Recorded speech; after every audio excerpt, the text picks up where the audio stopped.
Olá, gente. Hoje eu vou falar sobre um artista que eu gosto muito, que ele é muito interessante, tem uns trabalhos incríveis, instigantes e tal, que é o Nelson Lerner.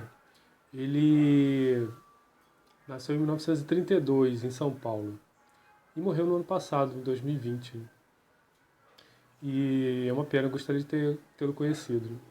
Ele deu aula aqui no Parque Lage, no Rio, deu aula também em São Paulo, na FAAP. Bom, e por muitos anos, né?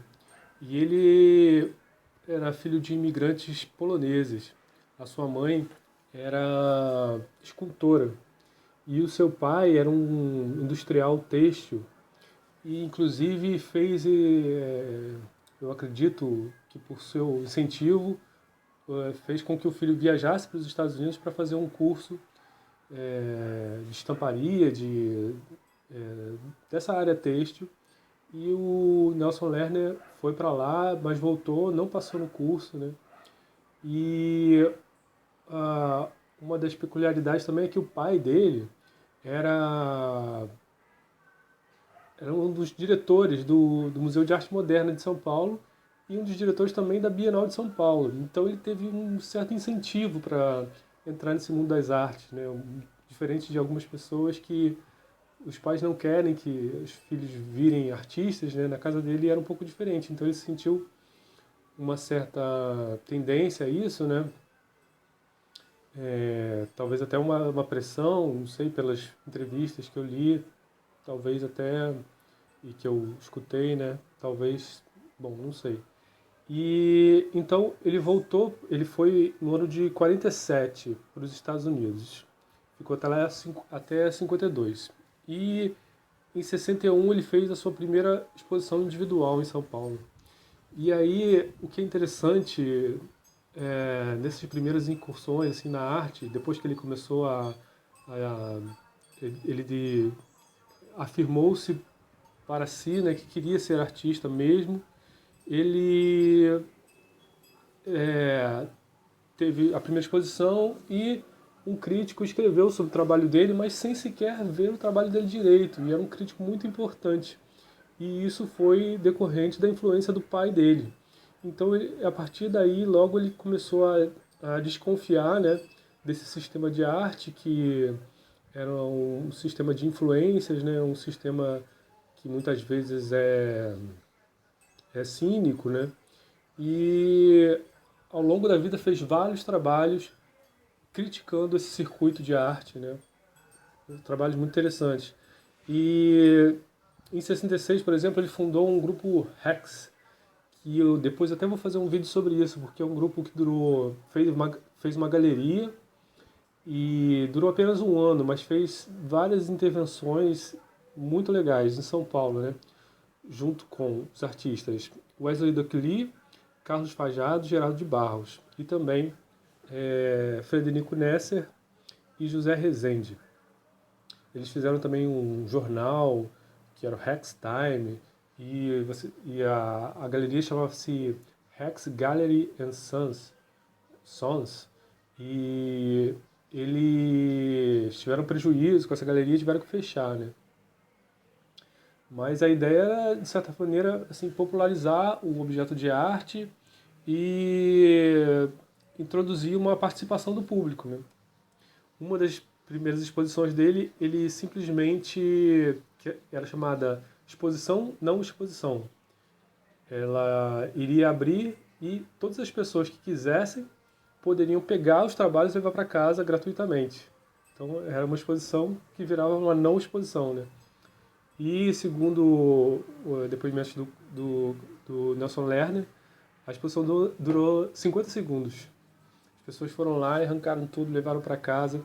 Então já mostra assim, né, como é esse questionamento dos meandros do circuito de arte, né, já estava muito, era um assunto que estava ali pungente no trabalho dele, né, do Nelson Lerner.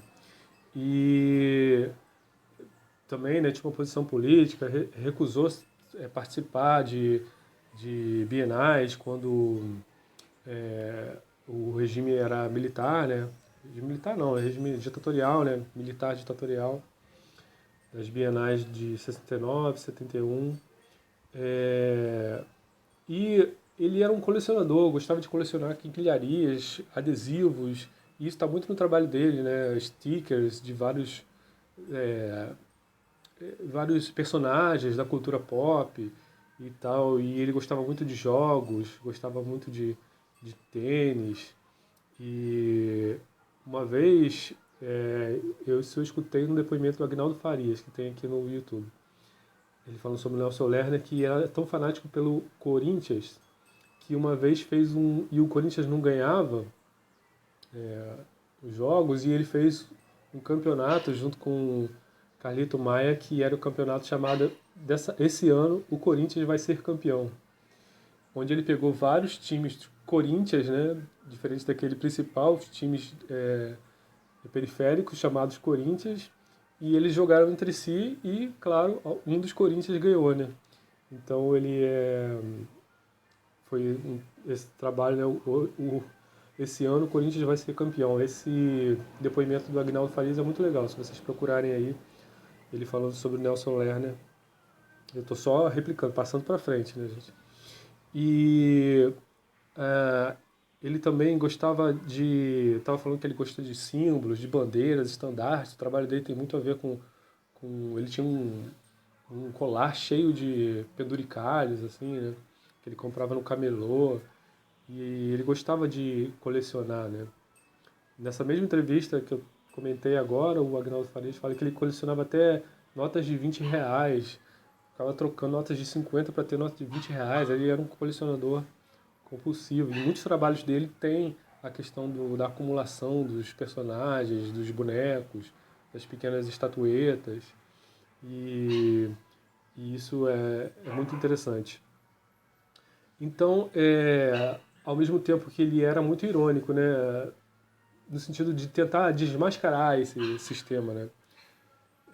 De certa maneira. Então, ao mesmo tempo, ele fazia muitas menções a artistas que ele gostava, né, como o Duchamp, que ele chamava que era como seu tio, e também Mondrian fez um trabalho que era como se fosse um Mondrian que se abria as cores, né, como se fossem gavetas ou pequenas janelinhas. Tem uns trabalhos que também fazem referência a Annie Guedes, que é uma fotógrafa que fotografava bebês, e ele fez algumas intervenções, os desenhos nos bebês, e esses desenhos foram considerados atentado ao pudor, à pedofilia, e ele foi processado. E eu tenho só uma imagem aqui que vou colocar, mas as pessoas não gostaram muito desse trabalho dele. E ele também bom, um dos trabalhos famosos dele é o que se chamou matéria-prima e produto, primeiramente. Era um porco empalhado que ele comprou num taxidermista, e ele já tinha esse porco em casa há algum tempo, né?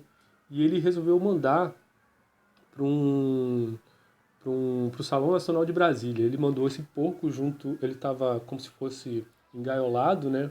Bem como se fosse uma gaiola bem fechada, um porco morto, e mandou também um pedaço de presunto. Então o trabalho era matéria-prima e produto. E esse presunto, esse pernil, não chegou no salão.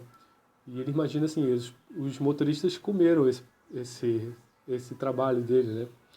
E aí, o mais interessante é que esse trabalho foi aceito, né?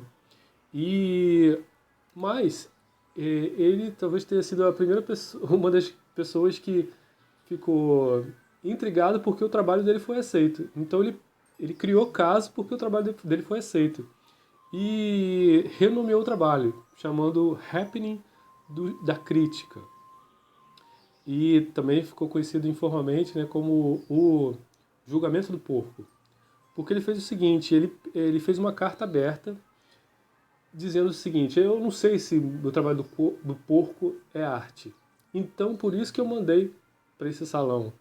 E aí eu queria saber, então, dos críticos, quais foram os critérios que vocês usaram para aceitar o meu porco. e uma provocação, claro, né?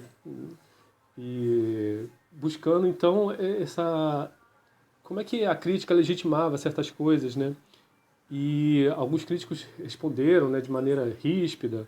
O Mário Barata enviou uma carta dizendo que o Nelson Lerner tinha que ler os críticos, que ele é, porque a pergunta dele denunciava que ele tinha desconhecimento, incultura. E o Frederico Moraes também escreveu o seguinte, Frederico Moraes: a crítica aberta não interessa a obra em si. Ela não julga mais, academicamente, os chamados valores plásticos, as qualidades artesanais.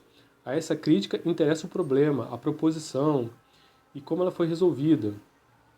Digo em alto e bom som, tudo é válido para mim, tudo é passível de se transformar em arte. A vida, o viver, o próprio homem, até o porco do Lerner. Então tem um pouco também, né, de uma resposta um pouco atravessada, né? E como eu falei, ele trabalhava muito com a questão da apropriação de stickers, por exemplo, esses adesivos das meninas superpoderosas, do Mickey, Minnie, Gato Félix, e ele tirava o teor político que estava por trás desses stickers, né? Ele demonstrava para a gente o que estava atrás dessas imagens aparentemente inocentes, né? E alguns trabalhos ele reforçava esse tipo de símbolos da cultura pop, como por exemplo o trabalho A, tracinho, Douração, que é uma espécie de instalação que tem um Roberto Carlos em neon e a pessoa para entrar tem uma catraca. E aí ele fez esse trabalho que era uma espécie de, bom, Douração da Pílula, né, uma coisa assim, que é de 1966, com a imagem do Roberto Carlos e com uma cortina, um ambiente de cortina.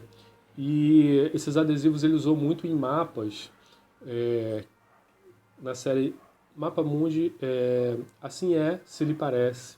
Então colocou alguns adesivos de caveirinhas em alguns países, adesivos de Mickey. E esse trabalho de adesivos ele fez em várias situações, fez adesivos inclusive para vodka, como é que é? Absolute. E ele também fazia não só críticas, mas uma espécie de homenagem a alguns artistas também que ele gostava muito, como já falei o Duchamp, como o Lúcio Fontana, que fazia cortes nas telas, né? E o Nelson Lerner fez vários cortes também, mas colocou zippers em telas deles. E era uma homenagem a Lúcio Fontana. E, bom, inclusive, há pouco tempo, um trabalho da Yayoi Kusama, no Japão, que é uma abóbora, foi levado pelo mar do Japão num tufão, assim, foi esses dias, assim, dia 8, hoje é dia 16, né? Bom, e aí essa obra que se chama Yellow Pumpkin é, que foi, né, teve a estrutura arrancada pelas ondas, depois a passagem desse tufão pela costa da ilha de Naoshima. E ele também fez um trabalho em cima dessa abóbora, colocou um adesivo de ursinho Pooh, nessa abóbora. Então ele fazia essas conversas com outros artistas. E é um artista muito interessante, sempre questionador, cáustico, né? E é uma dessas figuras é, que vale muito a pena a gente pesquisar e saber um pouco sobre a vida, sobre o pensamento, deu muitas aulas, né? E sobre como ele resolvia seus problemas de arte, né? Então é isso e até o próximo vídeo.